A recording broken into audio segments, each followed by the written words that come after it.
चलो next topic है Audible frequency range. Audible frequency range किसे कहते हैं?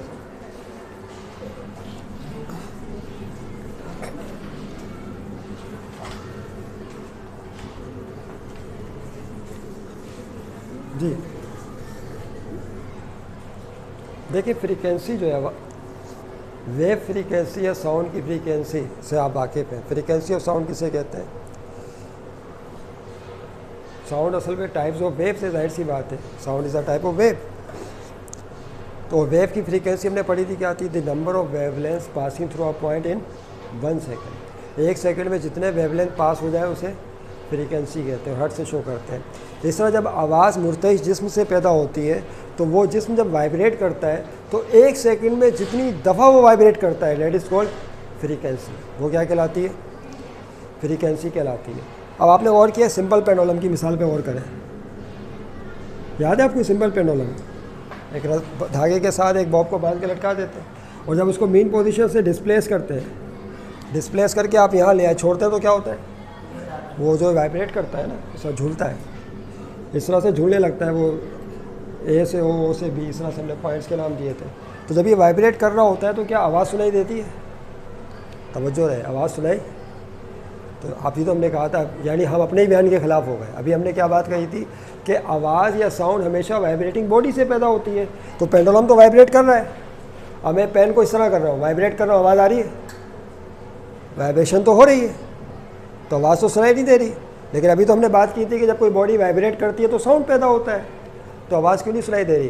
क्योंकि इसकी फ्रीक्वेंसी वो नहीं है जिस पर हमारे कान सेंसिटिव है। याद रखिएगा, हमारे जो कान है, इंसानी कान, वो एक पर्टिकुलर फ्रीक्वेंसी पर जो है वो सेट किए गए, अल्लाह ताला ने बनाया है, और वो है कम से कम 20 हर्ट्ज़ और ज़्यादा से ज़्यादा 20,000 हर्ट्ज़। यानी हमारे कान कम से कम जिस फ्रीक्वेंसी की आवाज़ को सुन सकते हैं वो है 20 हर्ट्ज़। कितनी है?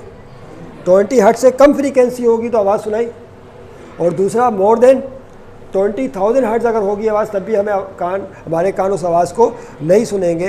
तो इंसानी कान कम से कम 20 हर्ट्ज़ और ज़्यादा से ज़्यादा 20,000 हर्ट्ज़, इसके बीच में अगर कोई साउंड फ्रीक्वेंसी है तो उसको डिटेक्ट कर सकता है। 20 हर्ट्ज़ से कम हो या 20,000 से ज़्यादा हो तो उसे हमारे कान डिटेक्ट नहीं कर सकते। ये भी अल्लाह ताला का एक बहुत बड़ा एहसान है कि वो 20,000 हर्ट्ज़ से ज़्यादा की आवाज़ हमारे कानों को सुनाई नहीं देती। वरना आवाज़ें इतनी ख़तरनाक किस्म की है 20,000 हर्ट्ज़ से ज़्यादा फ्रीक्वेंसी की कि हमारे कान के पर्दों को फाड़ दे, हिला दे। Is that clear? तो बहरहाल इसको ऑडिबल फ्रीक्वेंसी रेंज कहते हैं। कहाँ से कहाँ तक? 20 हर्ट्ज़ से लेकर 20,000 हर्ट्ज़ तक। लिखिए नहीं लाइन से, our heads can listen sound in the frequency range of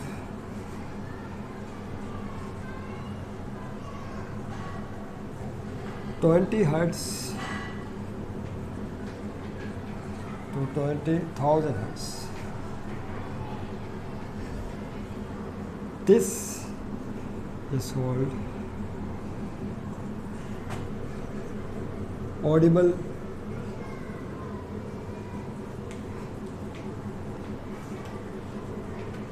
frequency range. This is called audible frequency range.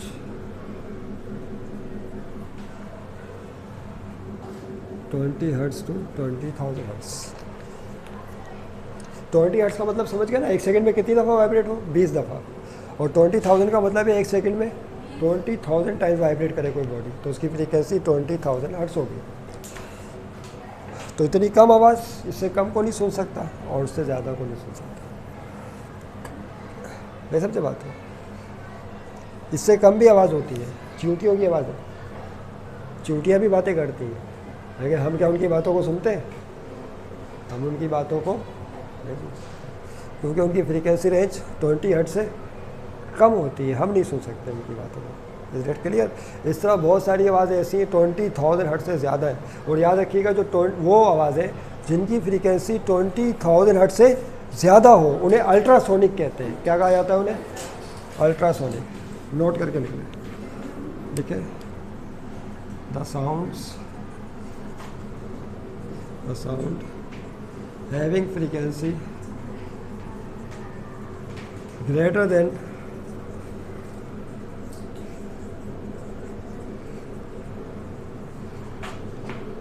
20,000 hertz called audible frequency range.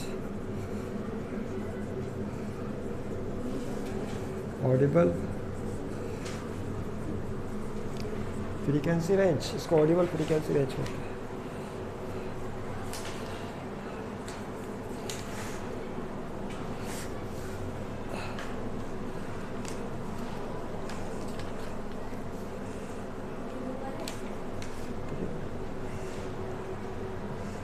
तो ये छोटा सा टॉपिक था आज के लिहाज से, ऑडिबल फ्रीक्वेंसी रेंज के लिहाज से। तो आवाज़ तो है, बहुत ज़्यादा है। और आपको पता है ना, इस वक्त सूरज में बड़े ज़बरदस्त धमाके हो रहे हैं। फ्यूजन और फ्यूजन प्रोसेस सन के अंदर हो रहे हैं, सूरज में, जिससे लाइट पैदा हो रही है। तो अल्लाह ताला ने सूरज को रखा है स्पेस, फ्री स्पेस में, और बीच में खला रख दिया है। सूरज और ज़मीन के दरमियान में क्या है, बीच में फ्री स्पेस है। इसलिए आवाज़ जो है वो फ्री स्पेस से पास नहीं हो सकती। अगर फ़र्ज़ कर लें ज़मीन से लेके सूरज तक हवा होती, तो वो जो धमाके हो रहे हैं सूरज के अंदर, वो आवाज़ भी आपके कान सुन रहे होते हैं, और एक अजीब शोर है, बदतमीज़ी होता पूरी दुनिया के अंदर। इस रेट के लिए लेकिन अल्लाह ताला ने उन धमाकों को, उनकी आवाज़ों को रोक दिया, बीच में क्या पैदा करके, फ्री स्पेस पैदा करके। आवाज़ मीडियम नहीं रखा जिसके ज़रिए आ सके। और एहसानात क्या किए, बहुत सारे एहसानात किए कि 20 हर्ट्ज़ से कम फ्रीक्वेंसी की आवाज़ को भी हमारे कान जो है वो अनसेंसिटिव होगा, नॉन सेंसिटिव है, हसास नहीं है, नहीं सुन सकते। ना 20,000 हर्ट्ज़ से ज़्यादा की आवाज़ें सुन सकते हैं, वरना इतना शोर होता है। ये जो दीवारें हैं, इनके एटम भी वाइब्रेट कर रहे हैं, याद रखिएगा। ये जो दीवारें किससे मिलकर बनी है, एटमों से मिलकर बनी। एटम स्मॉलेस्ट पार्टिकल है जो वाइब्रेट कर रहे होते हैं। तो आप बताइए, हर एटम, कितने एटम होंगे, तो हम तो गिन भी नहीं सकते। एक ब्लॉक के अंदर इतने एटम है, फिर पूरी बिल्डिंग इसकी बनी हुई है, तो कितनी आवाज़ें होगी, कितनी आवाज़ें एटमों से पैदा होगी। तो मेरी आवाज़ भी आप तक नहीं पहुंचती, आपके कान मेरी आवाज़ को सुन सकते हैं। तो ये भी कुदरत का एक बहुत बड़ा एहसान है। ये उन आवाज़ों को रोक दिया इंसानी कान तक पहुँचने से, और फिर ज़रूरी आवाज़ों को रखा कि वो आवाज़ें सिर्फ हमारे कान सुने। फिर उसके अंदर भी प्योरीफाई किया कि ये आवाज़ें ख़राब है और ये आवाज़ें अच्छी हैं। तो अच्छी आवाज़ों को इंसान को सुनना चाहिए और बुरी आवाज़ों को सुनना नहीं चाहिए। लिहाजा ऐसा माहौल जहाँ पे बुरी आवाज़ें आती हो, वहाँ से अपने आप को निकाल लेना चाहिए।